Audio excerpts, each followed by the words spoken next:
তিনি এই বিত্তীয় বৰ্ষত 26-27 বিত্তীয় বৰ্ষৰ প্ৰথম কিস্তিটো আজি আমি প্ৰদান কৰিলোঁ।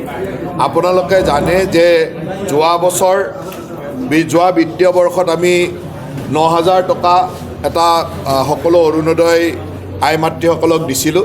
তাৰ পিছতে যিহেতু আমাৰ বাজেট অনুমোদন হোৱা নাছিল, নতুন বিত্তীয় বৰ্ষৰ বাজেট যোৱা 3 দিন আগত গৃহীত হোৱাৰ পিছত আমি আজি 1 তাৰিখে অসমৰ 37 লাখতকৈ বেছি আই মাতৃক অৰুণোদয়ৰ ধনৰাশি আজি মুকলি কৰি দিয়া হ'ল। মুখ্যমন্ত্ৰী ডাঙৰীয়াই শংকৰদেৱ কলাক্ষেত্ৰৰ পৰা তেখেতে ৰাজ্যিক কাৰ্যসূচীৰ মাজেৰে এই ধনৰ বিতৰণ আৰম্ভ কৰিলে আৰু অসমৰ প্ৰতিটো পঞ্চায়ত, প্ৰতিটো ৱাৰ্ড, প্ৰতিটো VCDC, প্ৰতিটো MSCত সভা অনুষ্ঠিত কৰি আমি ইয়াৰ পৰাই ধন বিতৰণ আৰম্ভ কৰিলোঁ। এইবাৰ আমি অৰুণোদয়ৰ ধন বানাক্ৰান্ত 4খন জিলালৈকে 2500 টকাকৈ দিছোঁ, দুগুণ কৰি দিয়া হৈছে যাতে সেই আই মাতৃসকলে কিছু সকাহ পায়।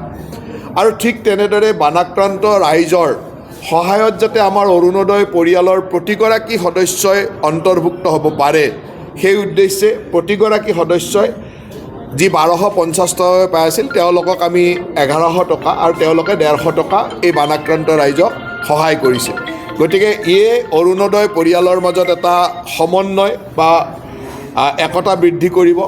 তাৰ লগে লগে আমি অৰুণোদয় পৰিয়ালসমূহে বা অৰুণোদয় আই মাতৃসকলে যদি কেতিয়াবা কিবা অসুবিধাত পৰে, হয়তো তেওঁলোকৰ কেতিয়াবা কিবা কাৰণত বেংকৰ আধাৰ লিংক হোৱা নাই বা কিবা কাৰণত তেওঁৰ KYC হোৱা নাই, এই ধৰণৰ কাৰণত কেতিয়াবা অৰুণোদয় তেওঁৰ একাউণ্টত নোসোমায়। সেইকাৰণে প্ৰতিটো সমষ্টিতে এগৰাকীকৈ অৰুণোদয় সাৰথি দিয়াৰ কথা আজি ঘোষণা কৰা হৈছে আৰু প্ৰতিটো সমষ্টিত এগৰাকী বিষয়াক আমি তাত অৰুণোদয় সাৰথি হিচাপে দিম, যাতে তেওঁ সেই সমষ্টিতে থাকি কিবা অসুবিধা হ'লে ইমিডিয়েটলি অৰুণোদয় আই মাতৃগৰাকীয়ে তেখেতক লগ কৰিব, তেখেতে লগালগ কি কাৰণত পোৱা নাই, কিবা যদি অসুবিধা হৈ আছে সেইটো জানি ল'ব আৰু অৰুণোদয় বিচৰাসকলেও তেওঁক আহি আবেদন দিব পাৰিব। আৰু কোনোবাই অৰুণোদয় হ'ল যে তেওঁৰ ঘৰৰ পৰিয়ালত চাকৰি হ'ল, নিজে ওলাই যাব বিচাৰিছে, সেইবিলাক কামো তাত কৰিব পাৰিব। এই ধৰণে আমি অৰুণোদয়ৰ এটা ৰাইজক সহায় কৰিব পৰাকৈ অৰুণোদয় সাৰথি এজন দিব বিচাৰিছোঁ। গতিকে এই অৰুণোদয় আঁচনিয়ে মই ভাবোঁ যে অসমৰ আই মাতৃসকলৰ এটা হৃদয়ৰ আঁচনি, সকলোৰে কাৰণে এটা সন্মানৰ আঁচনি আৰু এই আঁচনিয়ে অসমৰ বুনিয়াদী অৰ্থনীতি সবলীকৰণ আৰু মহিলা সবলীকৰণৰ ক্ষেত্ৰত এক বিশেষ ভূমিকা পালন কৰে। আধাৰ লিংক নোহোৱাৰ বাবে প্ৰথমটো কিস্তিত মহিলাসকল কিছু আমাৰ যিহেতু এতিয়া আমাৰ আধাৰ লিংকটো কম্পালচৰি, যে আধাৰ বেছ পে'মেণ্ট DBT পে'মেণ্ট কৰিব লাগে, নহ'লে কেতিয়াবা কি হয় আধাৰৰ লিংকটো নাথাকিলে বহুতে বেলেগ একাউণ্টত পইচা বা বেলেগলৈকেও পইচা গুচি যোৱা দেখা যায়। সেইকাৰণে আমি সকলো একাউণ্টৰ লগত আধাৰ লিংক কৰিছোঁ। আজি সকলো একাউণ্টৰে পইচাটো দি দিয়া হৈছে। কিছুমান একাউণ্টত আধাৰ লিংক হোৱা নাই। আধাৰ লিংক নোহোৱাৰ কাৰণে সেই তেওঁৰ যিটো একাউণ্টত আধাৰ লিংক থাকিব সেই একাউণ্টলৈকে পইচা গুচি যাব যদি তেওঁৰ আধাৰ লিংক বেলেগ একাউণ্ট আছে।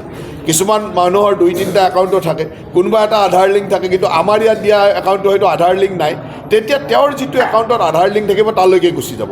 যদি তেওঁৰ কোনো একাউণ্টতে আধাৰ লিংক নাই, তেতিয়াহ'লে আমি গম পাম যে এই মহিলাগৰাকীৰ কোনো একাউণ্টত আধাৰ লিংক নাই। তেতিয়া আমি সেই লিষ্টখন উলিয়াই আমি অৰুণোদয় সহায়ককে হওক বা DC ডিষ্ট্ৰিক্ট এডমিনিষ্ট্ৰেশ্যনে হওক জনাই দিম যে এইখিনি মহিলাৰ আধাৰ লিংক নাই কাৰণে পইচাটো সোমোৱা নাই, আৰু সকলোৱে গম পাব যে যাৰ পইচা সোমোৱা নাই আধাৰ লিংকৰ কাৰণে যদি সোমোৱা নাই, আধাৰ লিংক একাউণ্ট এটা দিয়াৰ লগে লগে পইচাটো যাব।